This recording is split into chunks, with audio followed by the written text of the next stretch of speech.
Super Rugby jersey backstories. It's finally time for part 2 since a lot of teams only announced their away jersey this past weekend in round 1 of Super Rugby. I'm looking at you New Zealand teams. So finally I'm going to finish all of them off. All the jerseys that I'm doing in this video will probably pop up on this side, and the jerseys that I've already done will pop up on this side. Guys, if you want to have some links of the specific teams' jerseys, you can also find them down in the comments below. Let's get to the first jersey.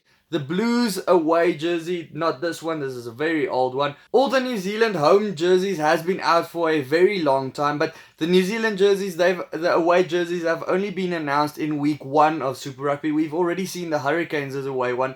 But all of them have a common theme going for them. All of them have a prime blue theme, or the prime blue range of Adidas going for them. So you'll see it. Here's a picture of it next to me. I like this jersey actually. I like the white and the blue look of it. They say it's crafted to reflect the natural environment of the Auckland and Northland region. The water effect drawing of the harbour bridge looks pretty cool to me. I love buildings and all structures and that type of stuff, so I do like that. And all the New Zealand jerseys throughout the away jerseys are made of a Parley Ocean plastic, which is basically a recycled plastic that they draw from the oceans before they actually get into the ocean. So that's a pretty good initiative, and that's why they kind of have a whole water theme to all of the jerseys.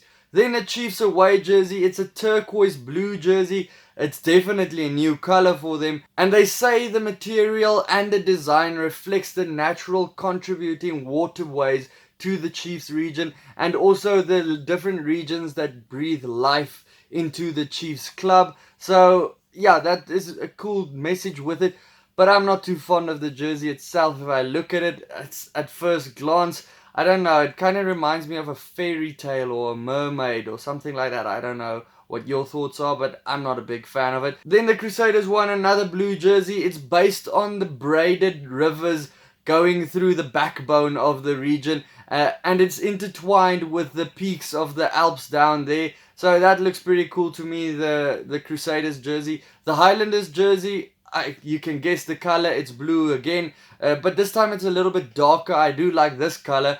It reflects the ocean in the southern Fiordlands, or the Fiordlands, I'm not sure how you pronounce it, and it's kind of like a fresh take on the Highlanders tartan that they always have, the traditional Scottish attire that they have on. The Hurricanes, we've already seen this jersey against the Stormers. It's kind of greyish, but it's also blue. It's indigo, they say, so I'm not a perfect guy when it comes to colors. To me, it's grey bluish. But what I do like of it, it has hand-drawn wind turbines on the jersey, which looks pretty cool, the graphics on there, to just reflect on the abundant resources when it comes to wind in the region. It just reflects the home jersey, has the same story. If you want to check out the other video that I have done on that, you can find it here or just at the end of the video. Getting to the teams that weren't in the previous video, the Jaguares, they were primarily black when it came to their home jersey. Now it is kind of a dark bluish color with a striking pale pattern on it. It's inspired by the jungle ferns of the Jaguars' natural habitat, which is pretty cool to me. And the grip strip also on the chest looks pretty cool because it is the Jaguar pattern on it as well, so that looks cool. The away jersey, it is the traditional orange and striking black fade. It looks like the sunset hours of when this cat is actually most active. So that's a pretty cool story behind that as well. The grip strips, also the Jaguar pattern. Further, it's just a very simple jersey, nothing funky with a collar, nothing like that. It's just plain old simple jersey. Then the Brumbies, the home jersey, it retains the traditional look with some subtle changes to the side panels. If I have to be honest, most of the Australian Conference jerseys are pretty plain and simple, not very deep stories behind them. So I'm just going to quickly go into them. The away jersey finally, or the alternative jersey, they moved away from blue and have something interesting, probably the most interesting thing in the Australian Conference. They have a golden jersey. I can't really find a reason behind why they have a golden jersey, but it looks cool, and it has a bit of a block pattern on it as well. The Rebels jersey, it looks like they are going back to their roots, but I can't find any backstory on it. I just can find a couple of cool videos on how they went into the community to release it and that type of stuff, but no real reason behind all the story behind the jersey. But the home jersey, it is a dark blue and it is simple, and with white panels to the side, and the away jersey, it is white with blue sleeves, and that's about it. Then the Reds, they stick to their maroon color again. Dynasty designed this jersey. It's pretty similar to their previous one. There's some pinstripes on the sleeves, and they have a large multi-part collar. I like that as well. The away jersey, it's one with an actual story, but I have done that one as well. It's linked up in the other video that I have already put there, but it's due to their heritage and all that stuff.